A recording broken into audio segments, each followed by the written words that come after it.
We are now at the south of the historical site of Temple Mount. Along this road, we can reach the west border of the ancient city of David.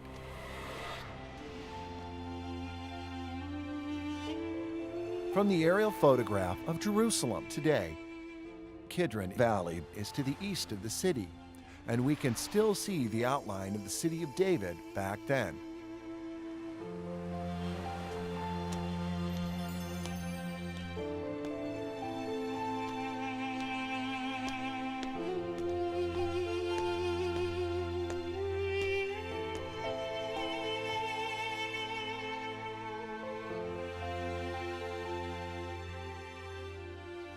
Here is the Jerusalem Walls National Park, where the ancient city of David was built.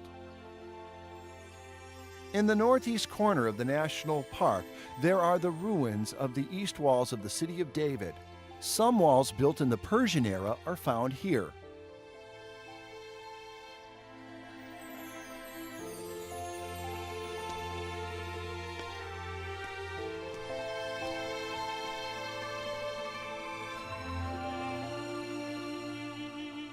Here we come to this segment of walls.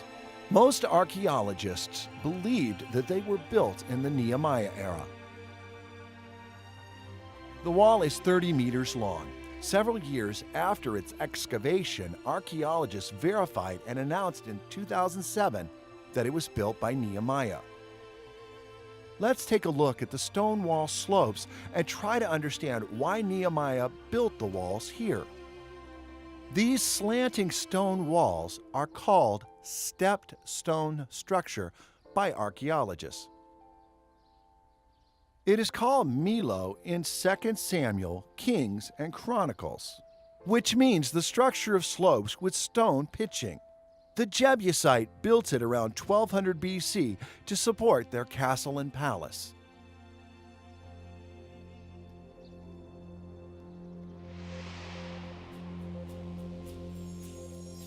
Later on, King David reinforced this stepped stone structure to support his palace and observatory, and it has been preserved until now.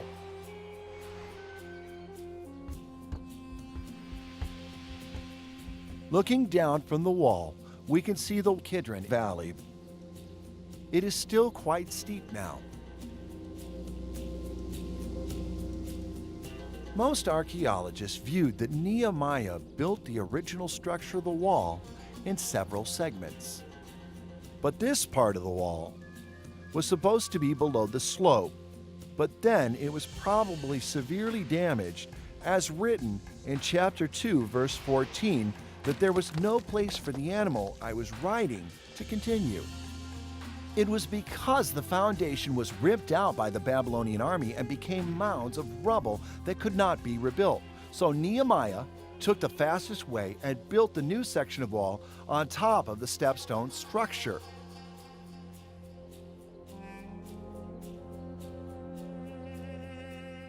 Some scholars estimated that this wall is 5 meters thick. We can imagine how difficult the project was at the time. The entire chapter 3 of Nehemiah records how Nehemiah organized each family and tribe to build a section of the walls and set up its doors, laid its beams, installed its bolts or its bars. Such division of labor enables the reconstruction to progress at the same time. Therefore, the walls of Jerusalem were rebuilt within a short period of time.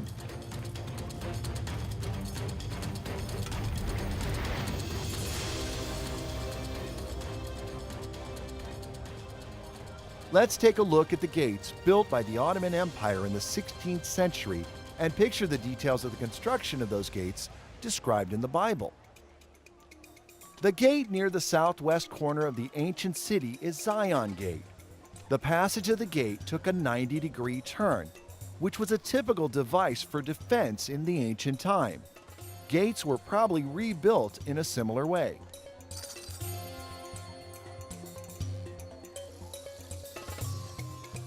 This is Jaffa Gate at the west of the city. This is a more complete structure of the gate. We can see clearly the beams, the doors,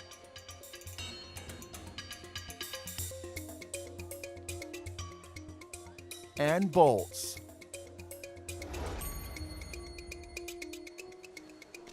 There are only relatively old doors left on the Damascus Gate at the north of the city.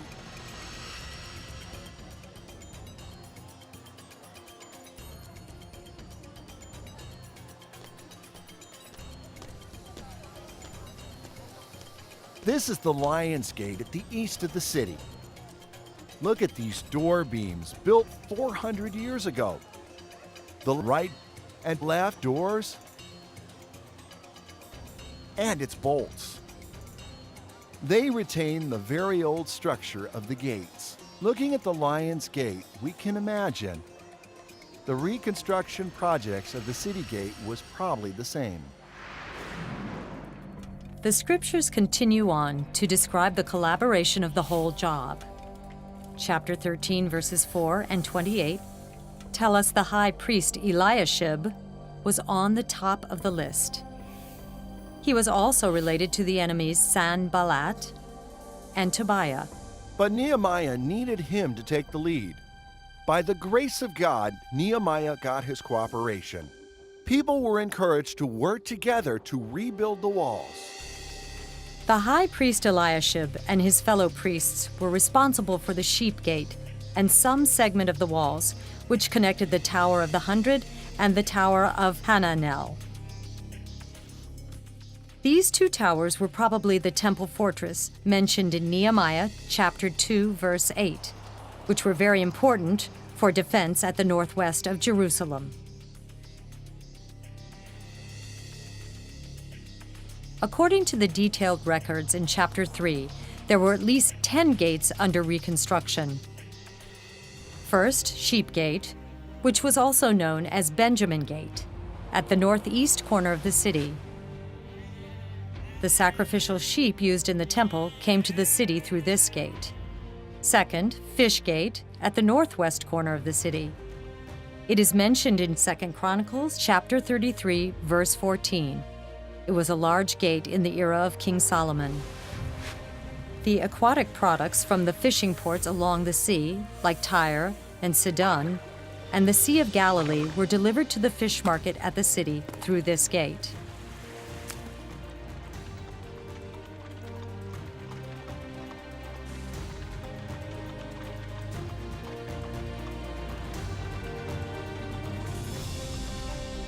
Third, Old Gate. Fourth, Valley Gate.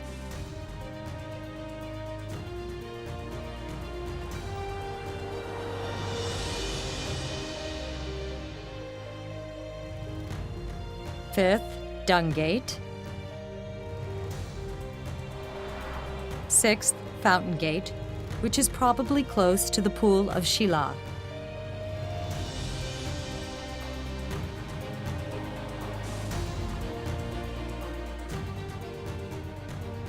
Seven, Watergate, which is probably leading to the gate of Gihon Springs.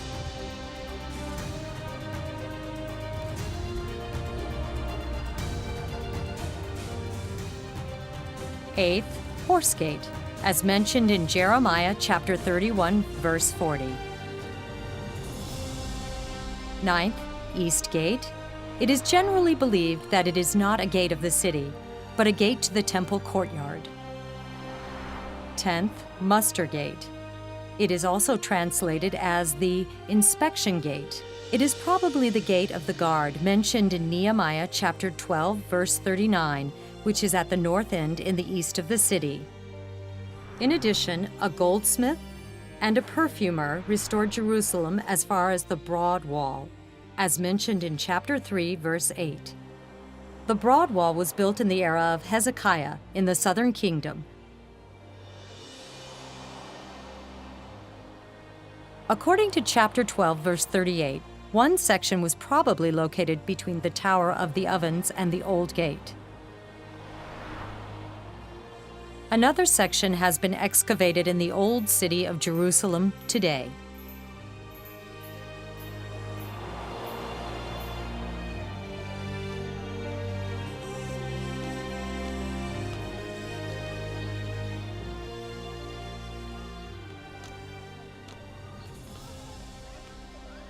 We are in the Jewish quarter in the old city of Jerusalem. Let's take a look at the wall.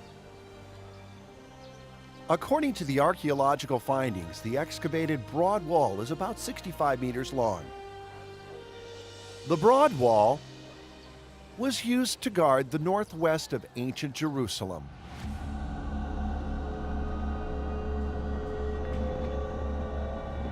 Since the terrain is relatively flat,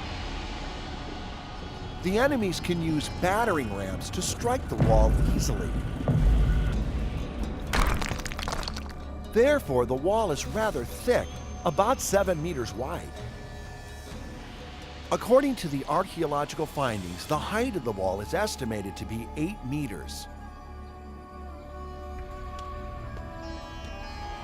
The scripture also mentions about the wall of the Pool of Shiloh being built.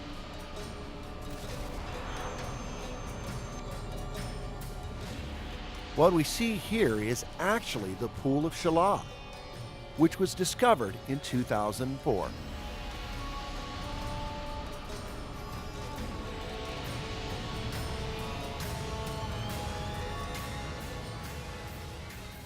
This Pool of Shiloh is also related to King Hezekiah. In 2 Kings chapter 20 and 2 Chronicles chapter 32 record, at the 7th century BC, the Assyrians invaded Jerusalem. King Hezekiah of the southern kingdom prepared for the long haul. He ordered to make a tunnel and channeled water from Gihon Springs outside the city to the Pool of Shiloh inside the city.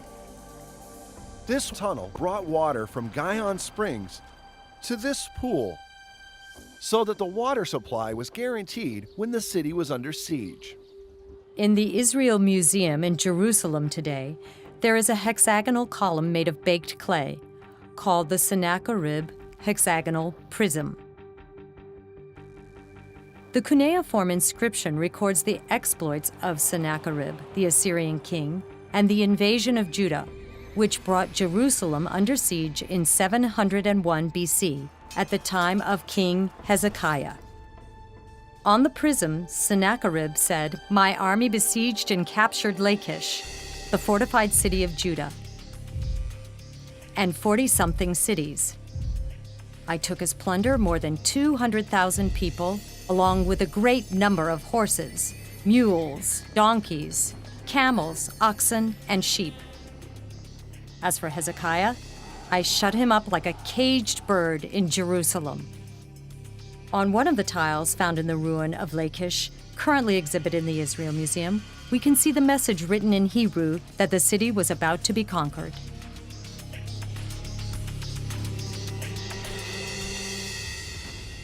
However, there are no words about the result of the attack in Jerusalem on the prism. This fact indirectly confirmed what was written in the Bible. King Hezekiah obeyed prophet Isaiah's words and relied on God. God sent an angel to strike down 180,000 men in the camp of Sennacherib. The army of Sennacherib retreated in a hurry. No wonder there is no triumph inscribed on the prism. This is the tunnel. Archaeologists call it Siloam Tunnel or Hezekiah Tunnel. The tunnel is about 500 meters in length, with the height higher than a man on average. The highest point is 10 meters tall. Currently, springs are still flowing in the tunnel.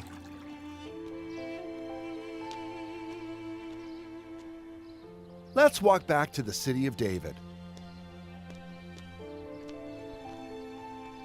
In the palace of David, underneath the stepstone structure, there's an excavation of an old house, the House of a Heel. This house was built before 586 BC. This is a 4-room house with a section of wall at its front. The scripture tells us that most of the families were responsible for the sections of walls in front of their own home. It saved their time and gave them a sense of security. Here we see the walls of the old district of Jerusalem nowadays. People still build their homes on top of the walls. Now we understand it is a wisdom Nehemiah receives from God to arrange the construction plan in such a manner. This is truly a win-win arrangement.